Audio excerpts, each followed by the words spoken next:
तो हेलो दोस्तों, स्वागत है आपका एक और नई क्लास में। तो जैसा कि दोस्तों आपको पता है कि हमने बॉटनी, केमिस्ट्री और जूलॉजी की आपकी फर्स्ट ईयर की एक नई सीरीज चलाई थी। आपको निःशुल्क आपको सभी क्लासें आपको जूलॉजी, बॉटनी और केमिस्ट्री की बीएससी फर्स्ट ईयर की आपको सभी क्लासें प्रोवाइड कराई जाएंगी।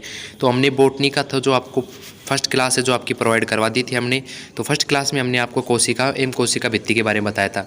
जैसा कि कोशिका को हमने 5 भागों में डिवाइड किया था: कोशिका भित्ति, कोशिका झिल्ली, कोशिका काय, कोशिका द्रव्य और आपके केंद्रक। तो हमने कोशिका भित्ति को बिल्कुल आसान लैंग्वेज में आपको कंप्लीट कर दिया था। तो उस वीडियो का आपको लिंक है जो आपको डिस्क्रिप्शन में मिल जाएगा। तो आज की क्लास में हम चर्चा करेंगे आपकी कोशिका झिल्ली के बारे में, और कोशिका झिल्ली का आपका संगठन कैसा रहेगा, संगठन के बारे में चर्चा करेंगे। और कोशिका झिल्ली की बाह्य संरचना और कोशिका झिल्ली की अर्धपारगम्य आपकी अर्धठोस प्रकृति को समझाने के लिए आपके कौन कौन से मॉडल दिए गए थे, सभी के बारे में आपको चर्चा करेंगे। तो अगर आपको वीडियो अच्छी लगे तो वीडियो को लाइक करेंगे, अगर चैनल पर नए हो तो चैनल पर सब्सक्राइब कर लें। आपको कंप्लीट सिलेबस करवाया जाएगा, बहुत ही शानदार लैंग्वेज, और आपको इजी नोट्स के आधार पर आपको सिलेबस करवाया जाएगा। और आपको जो भी हम यहाँ पर प्रोवाइड कराएंगे वो आपको सभी एग्जाम की दृष्टि से इंपॉर्टेंट टॉपिक प्रोवाइड करवाने वाले हैं। तो चलिए आज की क्लास को स्टार्ट करते हैं।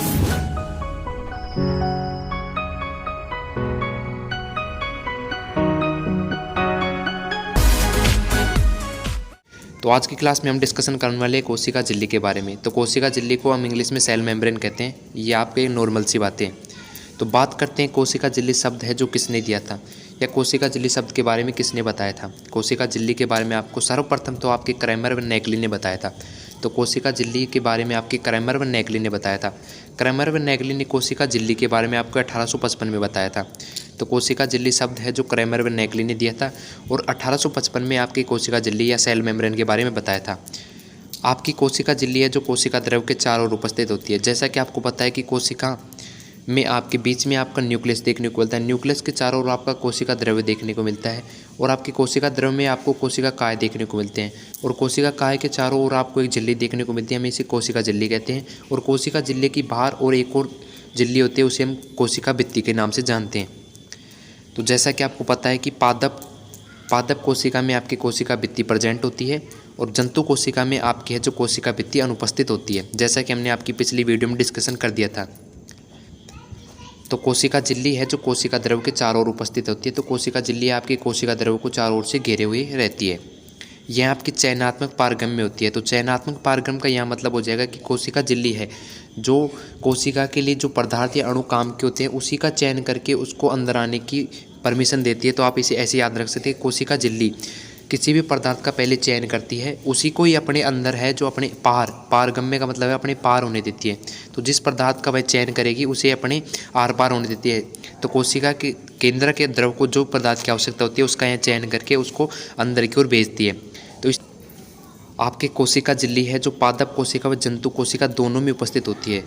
जैसा कि आपकी कोशिका भित्ति थी जो आपकी केवल पादप कोशिका में उपस्थित थी, जंतु कोशिका में आपकी कोशिका भित्ति एब्सेंट थी। तो कोशिका झिल्ली है जो आपकी पादप कोशिका व जंतु कोशिका आपकी दोनों में ही उपस्थित होगी। और कोशिका झिल्ली की मोटाई की बात की जाए तो कोशिका झिल्ली की मोटाई है जो आपकी 75 एंगस्ट्रॉम रहने वाली है। और आपके पलों ने इसे जीव हत्या झिल्ली भी कहा था। तो क्रैमर व नेगली ने आपके कोशिका झिल्ली शब्द या सेल मेम्ब्रेन शब्द दिया था, और पलों ने इसे जीव हत्या झिल्ली भी कहा है। यह कोशिका की जीवित सीमा को निर्धारित करती है। जो आपकी कोशिका झिल्ली है जो कोशिका की जीवित सीमा को भी निर्धारित करती है। और कोशिका झिल्ली का है जो कोशिका भित्ति की अपेक्षा में पृष्ठ तनाव कम रहता है। आगे हम बात करते हैं कोशिका झिल्ली का रासायनिक संगठन। आपकी कोशिका झिल्ली किन किन से मिलकर बनी होती है। तो कोशिका झिल्ली में आपके प्रोटीन, लिपिड, कार्बोहाइड्रेट, एंजाइम व जल आपकी 5 चीज़ों से मिलकर बनी होती है। प्रोटीन, लिपिड, कार्बोहाइड्रेट, एंजाइम, जल। इसमें आपका प्रोटीन है जो 20 से 70% उपस्थित रहता है। लिपिड है जो आपका 20 से 89% उपस्थित रहता है। कार्बोहाइड्रेट आपका 1 से 5% के समथिंग उपस्थित रहता है। और आपके एंजाइम है जो इसमें आपके 30 से समथिंग एंजाइम आपके कोशिका झिल्ली में पाए जाते हैं। और जल है आपके इसमें कुल वजन का 20% पाया जाता है। जैसे आपकी कोशिका का मान लो कि 1 kg वजन है, 1 kg वजन वैसे होता नहीं है पर आप मान लो तो 1 kg है, तो उसमें आपका 200 ग्राम है जो उसमें जल की मात्रा प्रेजेंट रहेगी। इस प्रकार आप कुल वजन का आपके 20% इसमें जल हो जाएगा। कोशिका झिल्ली की बाह्य संरचना को हम जानते हैं। जैसा कि हमने कोशिका भित्ति में देखा था कि कोशिका भित्ति को 4 भागों में डिवाइड किया गया था। एक आपकी मध्य पटलिका थी, एक आपकी प्राथमिक कोशिका भित्ति थी, और एक आपकी द्वितीय कोशिका भित्ति थी, और एक आपकी तृतीय कोशिका भित्ति थी। आपकी कोशिका झिल्ली को है जो आपने 3 भागों में डिवाइड किया है। तो इसमें लिखा हुआ है कि कोशिका झिल्ली एक त्रिस्तरीय परत है। तो कोशिका झिल्ली को आपको 3 भागों में डिवाइड किया हुआ है, जैसे कि हमने कोशिका भित्ति को पिछले वीडियो में 4 भागों में डिवाइड किया था। अर्थात यह कोशिका झिल्ली आपकी 3 संरचनाओं से मिलकर बनी होती है। इसमें आपकी बाहर की ओर परत होती है, इसे बाह्य सघन परत कहते हैं। अंदर की ओर परत होती है, उसे अंतःसघन परत कहते हैं। और आपके जो बीच में परत होती है उसे हम मध्य परत के नाम से जानते हैं। तो चलिए अब एक एक परत के बारे में जानते हैं।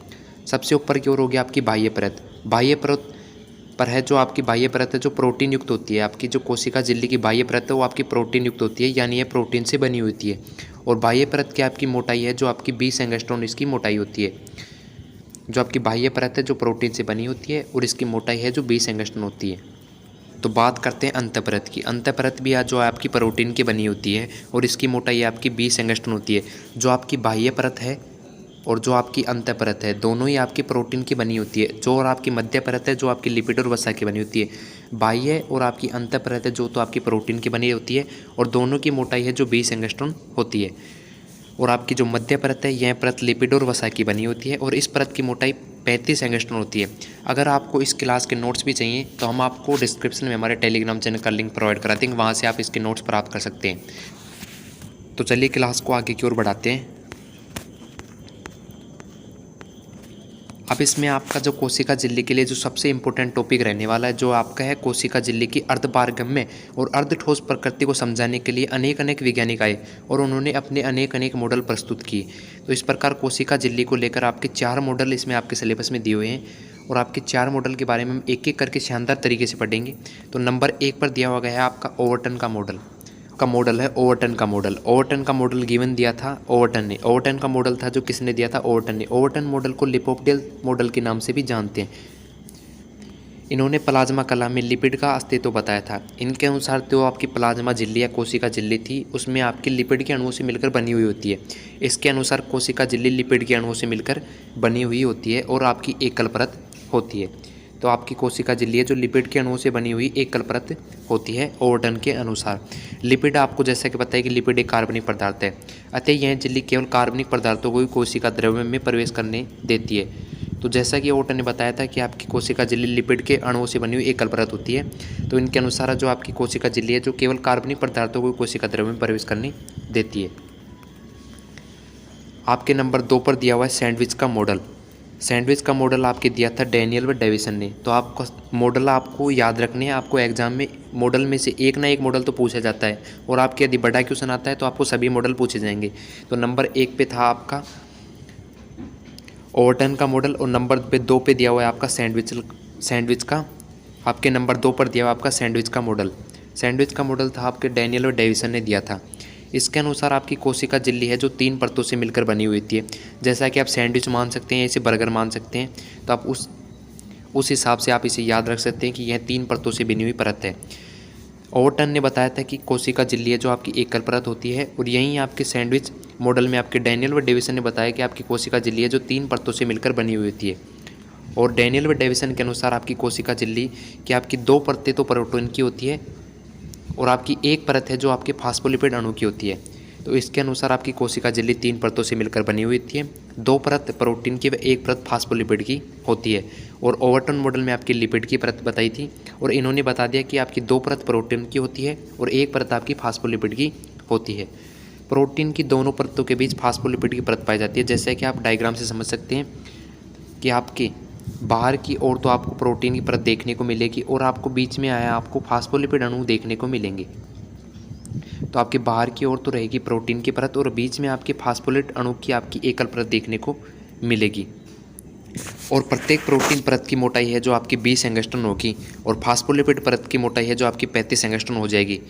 तो जैसा कि आप देख सकते हैं आपकी प्रोटीन परत की मोटाई है जो आपकी 20 एंगस्ट्रॉम दी हुई है, फास्फोलिपिड के 35 और आपकी जो दूसरी प्रोटीन परत है उसकी भी 20। तो 20 40 और 35 आपके हो जाएंगे 75 एंगस्ट्रॉम।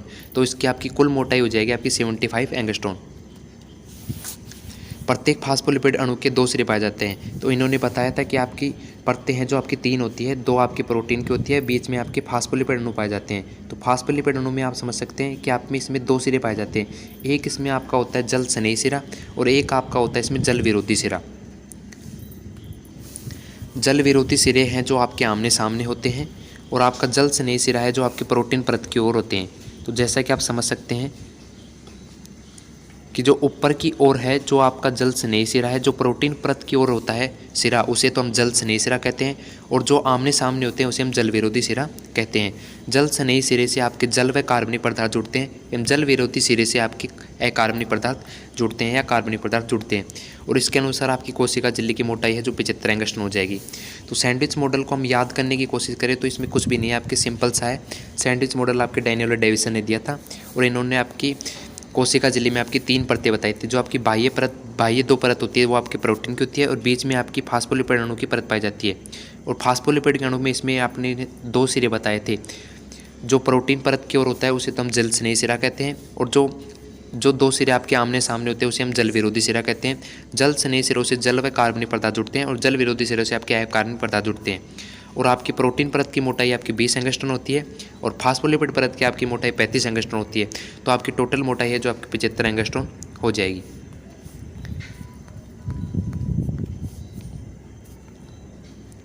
तो जैसा कि आप डायग्राम में समझना चाहें तो आप डायग्राम की सहायता से समझ सकते हैं। तो आपकी बीच में है जो आपकी लिपिड की फास्फोलिपिड अणु की आपकी परत हो जाएगी और आपके ऊपर है जो आपके 2 प्रोटीन की लेयर देखने को मिलेगी। फास्फोलिपिड अणु में आपके दो सिरे देखने को मिलेंगे। जो सिरा आपका प्रोटीन की तरफ होगा उसे तो हमने जल स्नेही सिरा कहा था और जो आपके आमने सामने 2 सिरे होंगे उन्हें हमने जल विरोधी सिरा कहा था। आपकी 2 परत इसमें प्रोटीन की हो जाएगी और आपकी 1 परत है जो आपके फास्फोलिपिड अणु की हो जाएगी। प्रोटीन परत की मोटाई थी आपकी 20 एंगस्ट्रॉम थी और आपके फास्फोलिपिड अणु की थी अपने 35 एंगस्ट्रॉम। अगर आप इन तीनों को जोड़ेंगे तो आपकी 75 एंगस्ट्रॉम आपकी कोशिका झिल्ली की टोटल मोटाई हो जाएगी। तो आप डायग्राम की सहायता से बिल्कुल आसानी से समझ सकते हैं। इसके बाद आता है आपका इकाई कला का मॉडल। इकाई कला का मॉडल था जो आपके रॉबर्टसन ने दिया था 1958 में। इसके अनुसार आपकी कोशिका झिल्ली है जो वसा और प्रोटीन की बनी हुई होती है। तो इकाई कला में आपके रॉबर्टसन ने बताया था कि कोशिका झिल्ली आपके वसा और प्रोटीन की बनी हुई होती है और कोशिका झिल्ली की जो मोटाई है जो 70 से 80 एंगस्ट्रॉम होती है और आपकी कोशिका है जो एकल झिल्ली होती है आपकी, जो हरितलवक माइटोकॉन्ड्रिया केंद्रक में दोहरी व लाइसोसोम मृत्तिका और स्पोरोसोम में आपकी एकल परत पाई जाती है। यह मॉडल कोशिका झिल्ली की त्रिस्तरीय संरचना का भी वर्णन करता है। इसमें आपकी कोशिका झिल्ली की बाह्य सतह पर आपके म्यूकोप्रोटीन और आंतरिक सतह पर आपके नॉन म्यूकोपाइड प्रोटीन पाई जाती है और आपके मध्य में है जो फास्फोलिपिड प्रेजेंट होता है। तो इस मॉडल के अनुसार आपकी कोशिका झिल्ली है जो त्रिस्तरीय संरचना का भी वर्णन करती है और आपका इकाई कला मॉडल था जो आपके रॉबर्टसन ने दिया था। इसके अनुसार आपकी कोशिका झिल्ली है जो प्रोटीन और वसा की बनी हुई होती है और जिसकी आपकी टोटल मोटाई 70 से 80 एंगस्ट्रॉम होती है।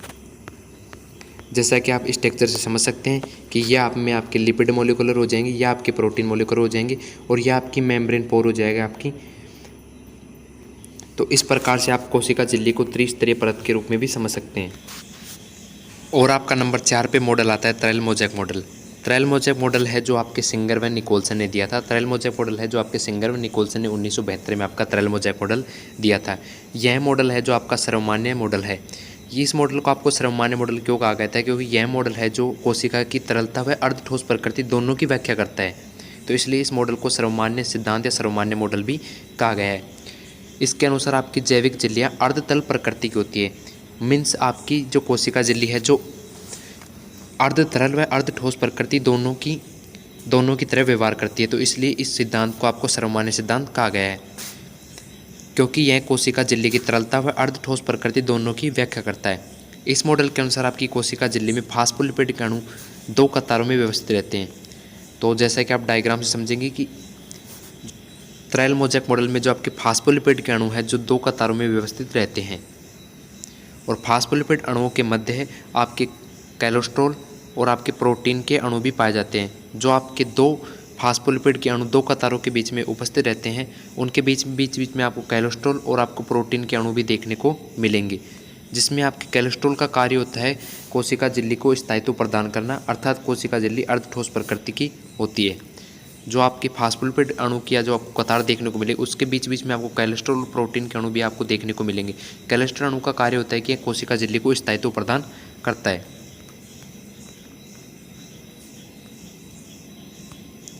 त्रेल मोज़ेक मॉडल में जो आपकी प्रोटीन है जो आप में दो प्रकार की प्रोटीन तरल मोज़ेक मॉडल में पाई जाती है। एक होती है आपकी बाह्य प्रोटीन और एक होती है आपकी आंतरिक प्रोटीन। तरल मोज़ेक मॉडल में जो आपके फास्फोलिपिड अणु दो कतारों के रूप में व्यवस्थित रहते हैं, तो इनके ऊपर आपको बाह्य प्रोटीन देखने को मिलती है, उसे तो हम कहते हैं बाह्य प्रोटीन।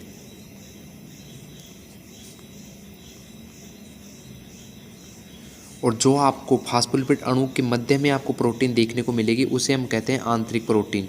तो इसमें आपको तरल मोज़ेक मॉडल में आपको दो प्रकार की प्रोटीन देखने को मिलेगी। जो प्रोटीन फास्फोलिपिड अणु की कतारों के बाहर की ओर उपस्थित होगी उसे तो हम कहते हैं बाह्य प्रोटीन, और जो प्रोटीन के अणु आपको फास्फोलिपिड अणु की कतारों के अंदर देखने को मिलेंगे उसे कहते हैं हम आंतरिक प्रोटीन। तो यह फास्फोलिपिड परत के दोनों ओर उपस्थित होते हैं। यह प्रोटीन का 30% भाग बनाते हैं। इस प्रोटीन को कोशिका झिल्ली से सरलता से अलग किया जा सकता है। जो आपकी बाह्य प्रोटीन है फास्फोलिपिड परत के दोनों ओर उपस्थित होते हैं और यह आपकी कुल प्रोटीन का 30% भाग होती है। और इस प्रोटीन को है जो कोशिका झिल्ली से सरलता से पृथक किया जा सकता है, क्योंकि यह आपके फास्फोलिपिड अणु की कतारों के बाहर की ओर उपस्थित होते हैं, इसलिए हम आसानी से पृथक भी कर सकते हैं। और जो आपकी आंतरिक प्रोटीन है यह फास्फोलिपिड परत के मध्य में प्रेजेंट होती है और यह आपकी कुल प्रोटीन का 70% भाग बनाती है। और आपकी आंतरिक प्रोटीन को भी है जो दो भागों में डिवाइड किया हुआ है। तो जैसा कि आप समझ सकते हैं कि आपके फास्फोलिपिड अणुओं के मध्य कुछ प्रोटीन तो आपकी फास्फोलिपिड की एकल परत में ही उपस्थित होती है, उसे तो हम कहते हैं अर्ध आंतरिक प्रोटीन। और कुछ आपकी प्रोटीन है जो आपकी दोनों फास्फोलिपिड अणु की कतारों के बीच में उपस्थित होते हैं, उसे हम कहते हैं पूर्ण आंतरिक प्रोटीन। जो आपकी प्रोटीन की अणु है जो आपके यदि एक ही फास्फोलिपिड परत में है तो आपके उसे हम कह सकते हैं अर्ध आंतरिक प्रोटीन, और जो आपकी दोनों फास्फोलिपिड अणुओं के मध्य में मिलती है उसे हम कहते हैं पूर्ण आंतरिक प्रोटीन। जैसा कि आप स्ट्रक्चर में समझ सकते हैं, इसमें आपको ऊपर की ओर है जो आपको देखने को मिलेगी, इसमें है जो आपकी बाह्य प्रोटीन। जो आपको ऊपर की ओर देखने को मिलेगी ये तो हो जाएगी आपकी बाह्य प्रोटीन। जो आपके बीच में आपको दो परत देखने को मिलेगी हो जाएगी फास्फोलिपिड अणु की आपको कतार देखने को मिलेगी, इसे हम कहते हैं फास्फोलिपिड अणु की दो कतारें हैं। और बीच में आपको ये प्रोटीन देखने को मिलेगी, इसे हम कहते हैं आंतरिक प्रोटीन। जैसा कि मैंने आपको बताया था कि आंतरिक प्रोटीन को दो भागों में बांटा गया था, तो ये जो आपके दोनों फास्फोलिपिड अणु की कतारों के मध्य है तो इसे तो हम कहेंगे पूर्ण आंतरिक प्रोटीन।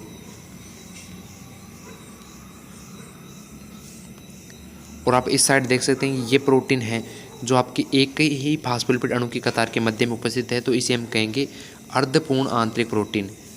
जो आपकी पूर्ण आंतरिक प्रोटीन है जो आपके दोनों फास्फोलिपिड अणुओं के मध्य है, जो आपके चैनल बनाने का भी कार्य करती है, तो इसे चैनल प्रोटीन भी कहते हैं। इसके आगे आपका दिया है कोशिका झिल्ली के कार्य। तो कोशिका झिल्ली के क्या क्या कार्य हैं? कोशिका के आकार को निश्चित करना भी कोशिका झिल्ली का कार्य है। कोशिका झिल्ली है जो कोशिका के आकार को निश्चित बनाए रखती है, क्योंकि यह कोशिका द्रव को अपने अंदर की ओर घेरे हुए रहती है। यह कोशिकांगों को बाह्य आघातों से सुरक्षा करती है। जैसे कि आपको पता है कोशिका झिल्ली के अंदर की ओर सभी कोशिकांग पाए जाते हैं, तो यह कोशिकांगों को बाह्य आघातों से भी सुरक्षा प्रदान करती है। और कोशिका झिल्ली तरल व ठोस पदार्थ दोनों को भी ग्रहण करती है। जैसे कि हमने तरल मोज़ेक मॉडल में बताया था कि कोशिका जो है आपकी अर्ध ठोस व अर्ध तरल प्रकृति की होती है। और आपकी कोशिका झिल्ली उत्तक निर्माण में भी सहायक होती है और कोशिकीय गतियों में भी आपकी सहायक होती है। और कोशिका झिल्ली श्रवण और अपशिष्ट निष्कासन में आपकी कोशिका झिल्ली सहायक होती है। ये आपकी कोशिका झिल्ली के कार्य हो जाएंगे। तो मिलते हैं आपको नेक्स्ट क्लास में। अगर आपको वीडियो अच्छी लगी तो वीडियो को लाइक करेंगे। अगर चैनल पर नए हो तो चैनल को सब्सक्राइब कर लें, क्योंकि हमारे चैनल पर आपको BSc first year zoology, botany, chemistry का संपूर्ण सिलेबस आपको निःशुल्क प्रोवाइड कराया जा रहा है। तो चैनल को सब्सक्राइब कर ले, साथ ही बेल नोटिफिकेशन को जरूर ऑल कर ले। Thank you.